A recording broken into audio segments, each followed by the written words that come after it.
Good morning. Such is the nature of life that all it asks and all it wants is the opportunity to appear. You are that opportunity, and so am I, and so it is. Welcome, everyone, to CSL Midtown, coming to you this morning from Atlanta, Georgia. We are so glad that you have joined us today. We welcome everyone, no matter who you are or where you are in your life. We welcome all those who are listening online, either live right now or on our recording later. Our center is a beautiful, diverse community of individuals, and that we demonstrate the presence of life that flows through us for each one of us. So we welcome you, whoever you are, and whatever path brought you here today. Know that you're in the right place at the right time. And we know that you are an individual expression of the divine life in which we all live. You're welcome to participate here today and to become part of this community. We hope that those of you who are watching our broadcast on a social media platform, Facebook or YouTube, would like and share this with your friends. All right, for a better understanding of who we are and what we teach, listen now to our Declaration of Principles as written by our founder, Dr. Ernest Holmes. A few of the Declaration of Principles we live by. I believe in one God, one absolute power, and first cause to all things. I believe that this power is perfect love, and it creates out of a desire to express love. I believe all thought is creative, and how I choose to think creates my personal experience. I believe in the unity of all life, and the immortality of the individual soul forever unfolding. I believe in the eternal goodness, the eternal loving kindness, and the eternal givingness of God to all. And so it is. So grateful.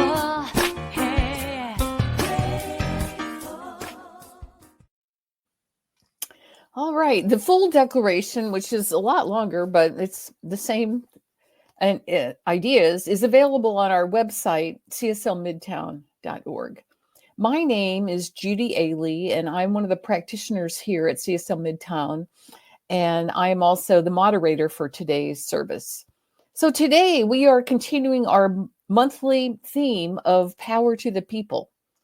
And this week's theme is Power Together. The affirmation for this week is together we empower each other for the greater good. This is about individuals coming together with a shared purpose. When I observe what is happening in our region of the United States, North Carolina, Florida, Tennessee, South Carolina, with the recent hurricanes, we can see people coming together with a shared purpose. There is so much power in what I have seen. The communities that I'm the most familiar with are Asheville and Black Mountain, North Carolina, and it has been amazing to watch the communities come together for the common good. The common good of heroic rescuing of trapped people, of clearing roads, of providing the basic necessities of food, water, shelter, and so many other things that are happening. It seems from my observation that as soon as a need is expressed, people have been there to meet that need. This has been so moving to me. People giving of themselves, people making financial donations, and much more. There is a lot of power in these communities that have come together in these really difficult times. It is amazing to watch, but really, is it so amazing? What is at the core of human nature? Some might say greed or self-centeredness. I would say that in this situation, the core of human nature on display is love, caring, compassion, energy, and even a zest for life. This is truly a time that we can observe community coming together for a common purpose. I recently read a quote that said, "The greatest illusion of modern society is that freedom is purely individualistic, when in reality, our freedom is deeply interconnected with the well-being of everyone." This topic also brought to mind the idea of race consciousness or collective consciousness. We can, as a community, move together to have an intention to affect in a positive way the collective consciousness in which we all live. What is our intention for the collective consciousness? Do we want to believe in the world that has a possibility of world peace, a possibility of a world of love and caring and giving and forgiving? Do we want to believe that we can live in a world that works for everyone? We are all connected. We certainly learned this during the COVID pandemic. There is an interconnectedness in all of us, and the well-being of every person affects us all. When Ernest Holmes said, "All things are possible," it means that the power which created the planets, is now operating in your affairs and in mine and through everything we do. And when we come together with intention, that power is magnified many, many times. Okay, those are my thoughts on this. So now, please join me. I'm going to switch to the spiritual mind treatment or affirmative prayer part of our service. And this affirmative prayer will be followed by music for reflection. So just take a few, just center yourself wherever you are. Take a couple of nice, slow, deep breaths and allow yourself to become fully present right here in this moment of creation. Because as we think about whatever happened in the past or worrying about what's going to happen in the future, those are not the places of power. Our place of power is this present moment. And as we center ourselves and allow ourselves to be fully present right here, right now, please accept this treatment, this prayer for yourself, as I do it in the first person for myself. I recognize and know that there is this one spiritual presence, this one power, this one loving goodness everywhere in my body, in my exterior appearing world and affairs, in the affairs of this country, in the affairs of people in my community, in my state, in my country, in my world, that this power is everywhere present. And it's a power for good. It's a loving, creative power that only desires to express itself through me and through each one of us. I know my oneness with this power. I know that I'm never separated from it. It moves through me as vibrant health, as fabulous new ideas, of new ways of looking at situations and circumstances in my life and in the world, of new ways of doing things, of approaching what may appear to be a problem.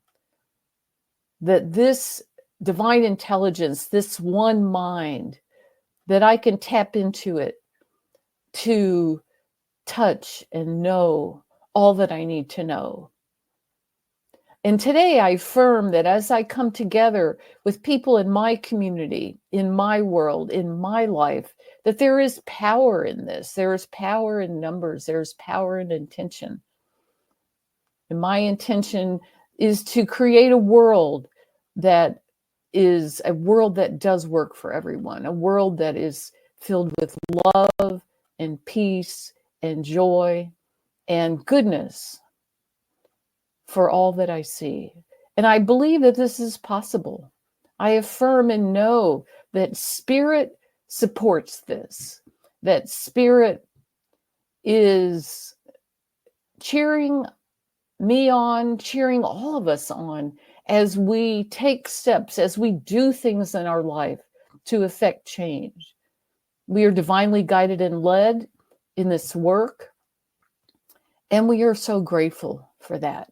I turn away from any idea of frustration, worry, fear, lack, limitation. I turn away from all those, and instead I know and embody this power, this presence that expresses in my life, in all of our lives, as good. And I recognize this good wherever I go. So I'm so grateful for being here today. I know that this is a fabulous service and that those who are listening benefit and grow from being here. So I'm just so grateful knowing that. I release this treatment, I release this prayer now, knowing that it is so, and so it is. Well, this morning I am so excited and pleased to introduce our speaker. She's no stranger to CSL Midtown. We welcome Reverend Cynthia Paulsen back. She is an interfaith and religious science minister and a divine science spiritual practitioner. She is author of the fabulous book, Undoing the Knots, Reclaiming Our Good. And she's currently working on her Doctor of Divinity with Emerson Institute. She's writing a new book and she's living her best life in Brookings, Oregon. Welcome back, Reverend Cynthia. Hello, So glad to see Judy. you. Thank you so much. Hi. Hey, good morning, CSL Midtown. I'm so happy to be back with you. So, hey, what an interesting theme you've got going this month. Power to the people. You know, don't you just see the fist in the air when you hear that?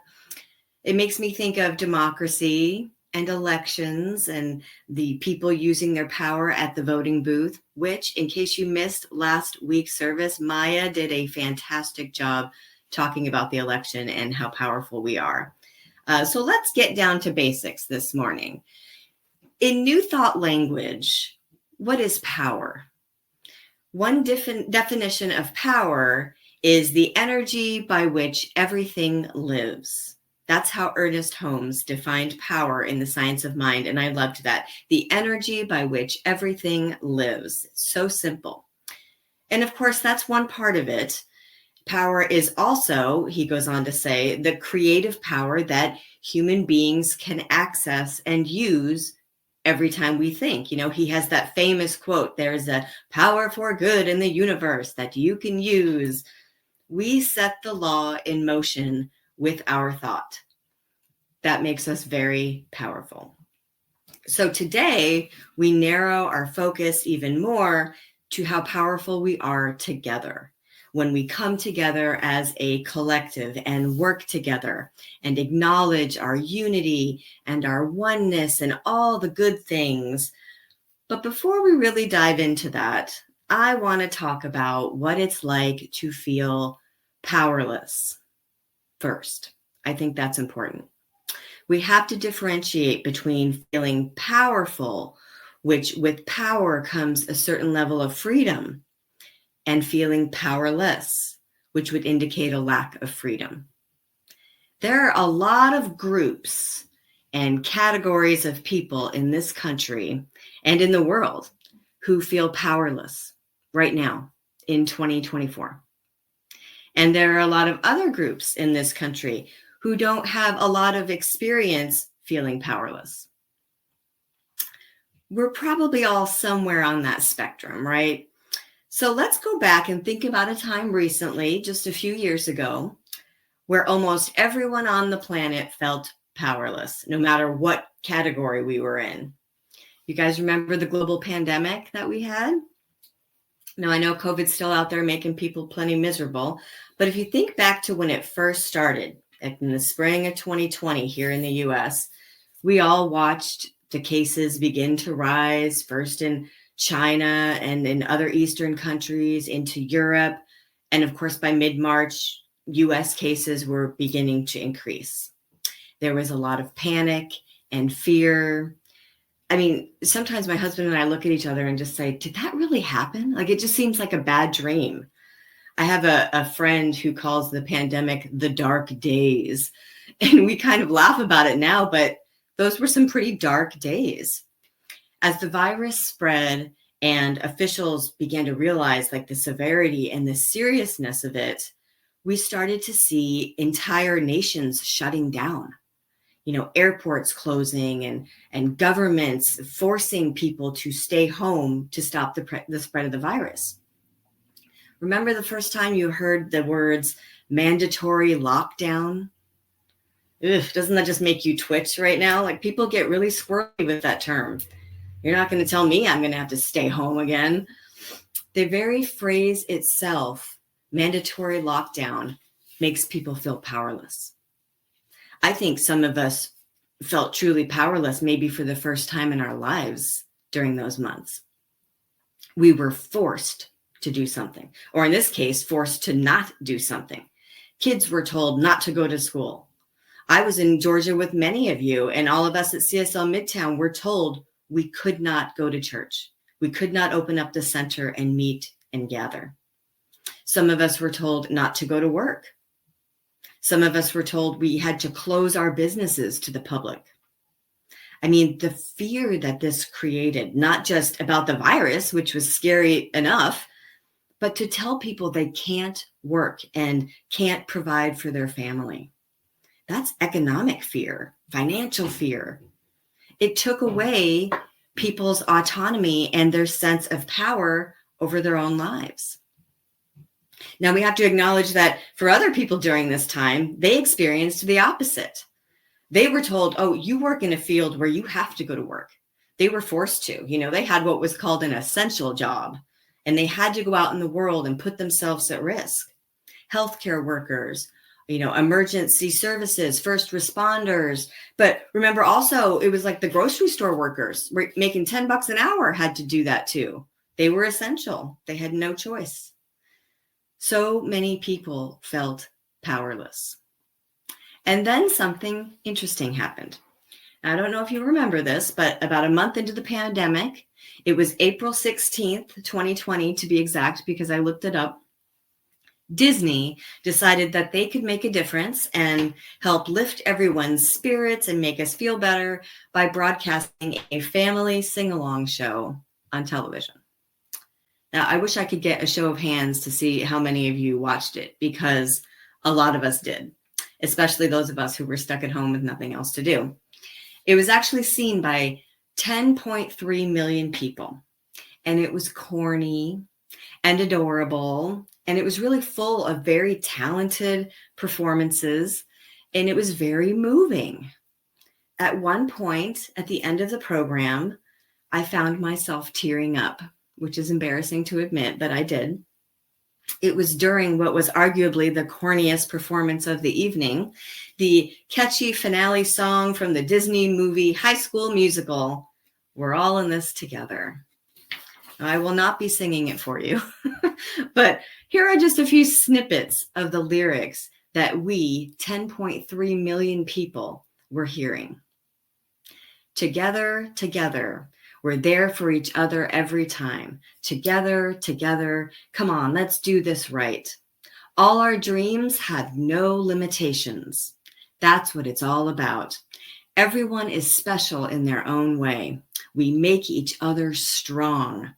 We're all in this together, and it shows when we stand hand in hand, make our dreams come true. We're all here and speaking out with one voice, together, together, together. Now, I know it's extra corny with my dramatic poetry reading voice, but that is some new thought talk there in that song. That message, that kind of language that we are unlimited, that we are one voice when we stand together, we support each other, that we make each other strong. That is very moving and empowering. It helps us realize that in that moment, we were all in the same situation. We would get through it together as one humanity. This was an acknowledgement of not only our unity, but of our collective power. Remember, that was still early on in the pandemic. So at that point, we really had a shared purpose and a common goal to survive that unprecedented time in history and stop the spread of that deadly virus. Now, that was a global example of us realizing our collective power. Another example that was more centered just on the United States was the days following September 11th. Everyone seemed to acknowledge our unity then. We all went from experiencing this, tremendous shock and pain and loss and just feeling utterly powerless in that tragedy, to recognizing our unity as Americans and feeling empowered by that, feeling, a shared sense of anguish. We came together to feel strong again. Do you remember there were so many gatherings everywhere after September 11th happened? They were in churches and spiritual centers and, town halls and public parks all over the country. Americans stood together. It wasn't about race or culture. It wasn't about political party or religion. It didn't matter who you loved. It wasn't about how much money you had or what you did for a living. It was just about coming together as one. Now, I remember that time, and I remember feeling like I could walk up to a stranger and hug them, and they would just hug me back compassionately. Now, I don't know if you've looked around the country lately, like today, but that feeling after 9/11 did not last. I do not feel like that today, like I could walk up to a stranger and hug them. And I don't think most of you feel like that either. There's a meme that pops up on social media, especially around the anniversary of September 11th, and it says, "Live every day like it's September 12th, 2001. Because on that day, we were all very aware of how powerful we are when we come together. We don't live in our unity all the time. We don't feel empowered by our unity all the time. What I see happen from a spiritual perspective over and over again is we experience something painful and difficult. It sucks. That's not a nice way to say that, but it doesn't feel good. So we come together and we feel empowered and we're reminded of our truth. We know our truth. Time goes on and our sense of united empowerment subsides. And then people tend to revert right back to our separateness, right back to believing we're separate. Why do we do that?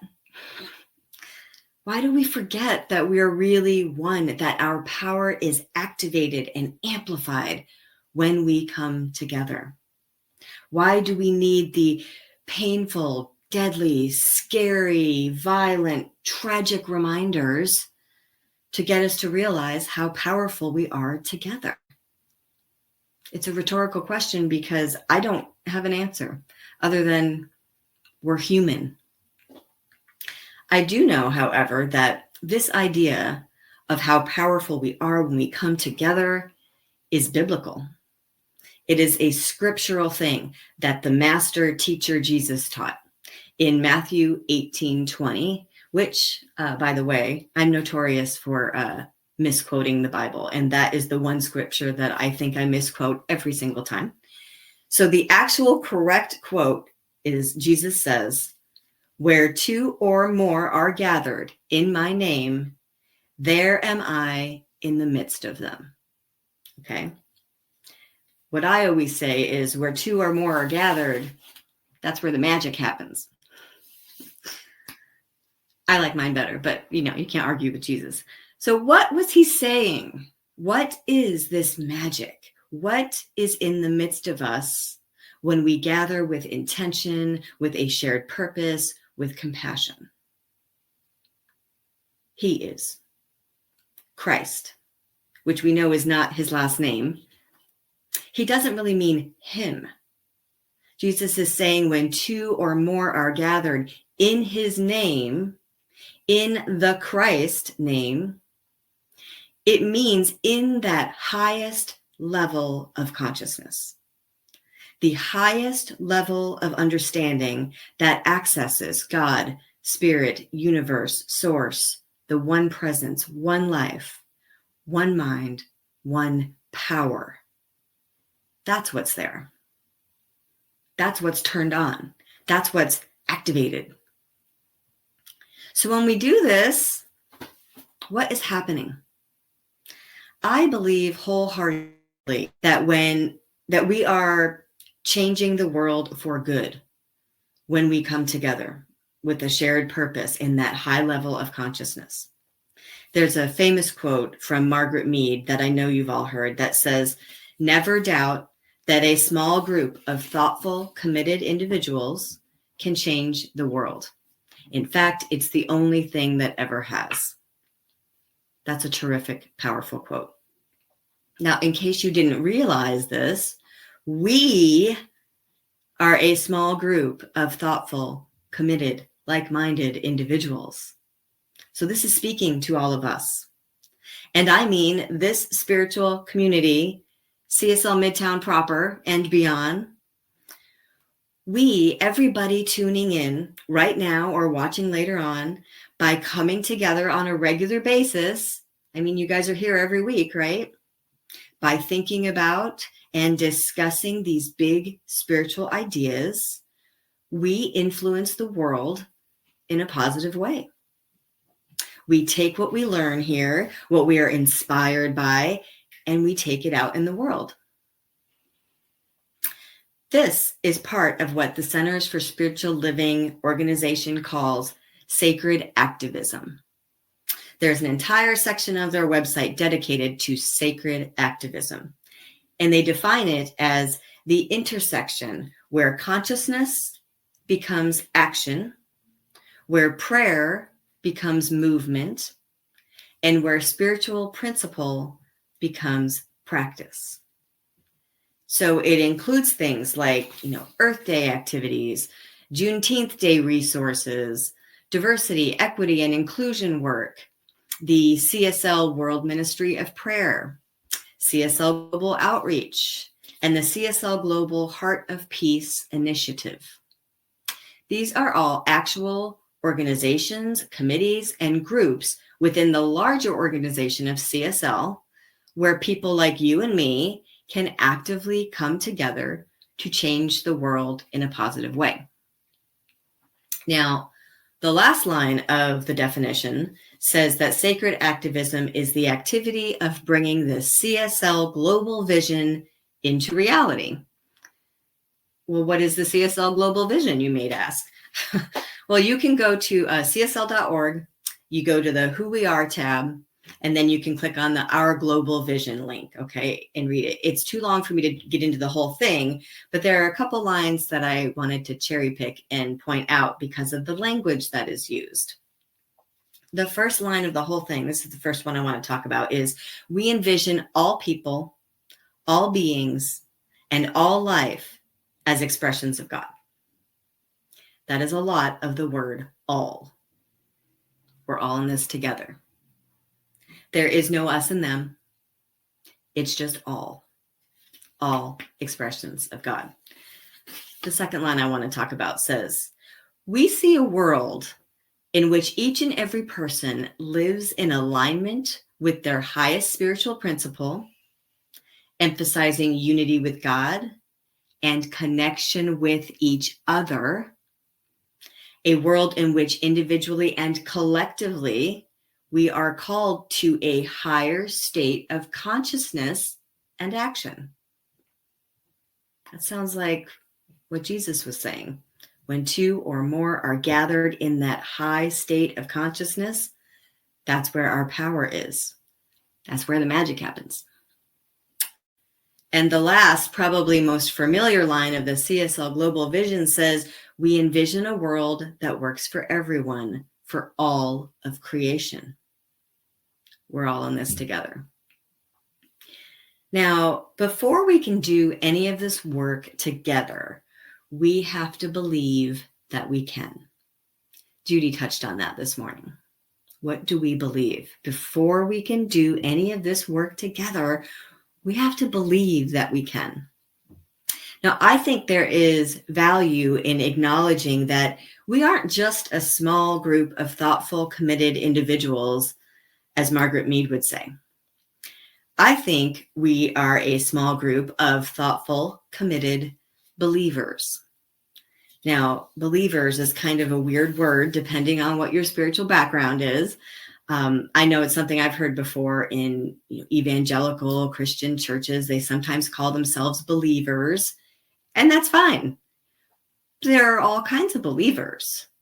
Any spiritual thinker who believes in the one power of God and believes that we can access it collectively is a believer. Now, why is this important? Because the world is experiencing more and more violent, chaotic, divisive, life-changing events. It did before, just like those reminders I talked about in the beginning, the pandemic, September 11th, those kinds of things. Today, we're dealing with, Israeli-Palestinian war, an extremely contentious election here in America, again. Widespread gun violence, mass shootings, devastating hurricanes, flooding, wildfires. I don't mean to be dramatic, but it feels to me like some of these events have the potential to change the trajectory of humanity, of life on Earth. And we could get bogged down by a thought like that. That's kind of a fearful thought. It is. It's a fearful thought.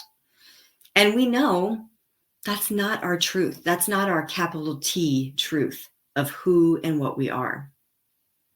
If a person is too focused on the human conditions and all these negative events and situations, they might get distracted and miss the real truth that we as a collective are very powerful together and we can change the world. That's why I think we as believers who understand this are so important. There's actually a chapter in my book about this topic, which sounds like a shameless plug. But in this particular essay in the book, it's about how no matter what difficult world events we may experience, we are still powerful because of who we are collectively. I wrote in that essay, those of us with even the slightest bit of spiritual awareness, from the ordained minister to the seat filler filled with doubt in the pew on Sunday morning, and maybe most especially those of us who consider ourselves to be spiritual but not quite religious, the spectrum of awareness is wide. And wherever we fall on it, we are important and powerful. Now, I'm not saying that we are better than or more important than anyone else. We are not any more special than anyone else, but we are special. We understand the unity of all life. We know and trust in the divine. We know and trust in our own divinity, and we see that divinity in others. All the time? Maybe not, but we're trying. We hold space for the devastated. We choose to be the presence of love and light in the world. We practice and teach forgiveness, and we hold fast to our spiritual principles. We do the study and the practice and the work to be high consciousness people. There is always the other side of whatever human devastation we're experiencing. There always is. Wars end. Elections happen. Storm recovery takes place. On the other side, we together might be the reason that life continues in a new way, in a unified way. I know that Judy just did a beautiful treatment, but I really feel moved to piggyback onto it. Because this is an opportunity. We are all together right here, right now, in this moment. So if you would join with me in knowing the truth that the one power of God is the only power that there is, and it is expressed in all life, A divine power for good is at the center of all people, always. I live and move and have my being in this power. I know that's true for me, and I know it's true for everyone hearing this. In this moment, I choose to recognize the beautiful power of community. I choose to see beyond human made up labels and divisions to the deep sense of belonging that comes from just being a child of the divine. I choose in this moment to be led by Spirit, to work in ways that co-create with my fellow brothers and sisters. I know when we do this together, we can expect a reality that is harmonious and empowering collective experience. This is what I say yes to. This is what we affirm together. I give great thanks that this opportunity is before us today, in this moment, and in the next moment, and in every moment that we choose to live in this state of conscious awareness. I am so grateful that this is the way life works and that we are empowered by this together. I can let this prayer go, fully anticipating its fulfillment. And so it is. Amen. Thank you so much for having me, CSL Midtown. Oh, thank you, Reverend Cynthia Paulsen, for that wonderful, powerful talk. It really meant a lot to me. Thank you. All right. Now we come to the time in our service where we give back as we are able to this spiritual community. If this is where you get your spiritual nourishment, please consider supporting us in a way that feels right for you. Somebody once said to me, well, how much should you give? And the old saying, give till it hurts. Nah, give till it feels really good.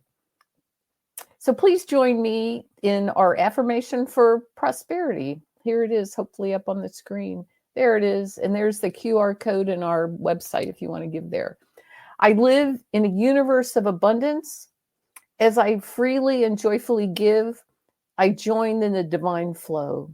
And all that I share with life returns to me, multiplied abundantly. And so it is. All right. It's a great service today. Thank you for joining us. And remember that if you liked what you heard, share the link for this with your friends on social media. I have a few announcements. Every Sunday at 10 a.m., we have our adult study group that meets on the Zoom link at cslmidtown.org. Our group is currently studying the Science of Mind textbook, but please feel free to join us on any Sunday for discussion and just a really thought-provoking time. We are pleased to be able to continue providing our community with these excellent speakers, just like we had today, and people from all over this country. We really have enjoyed hearing just a variety of messages, and we look forward to hearing more of these high quality and inspiring speakers. We hope that you will spread the news about our great Sunday speakers to your family and friends. The first Sunday of each month, we meet in person, followed by a potluck lunch, and we meet at the Garden Hills Community Center, and the address for that is on our website also. Our speaker next Sunday will be Nicholas Gunn. He will continue with our monthly theme of Power to the People. And I mentioned this last week because I think I was doing this last week too. If you're a person who's wondering when or if we will ever have a senior minister for CSL Midtown, know that at the present moment, we require greater financial well-being from our members and from the universe to allow that to happen. So we're not there yet, but we are moving toward that goal.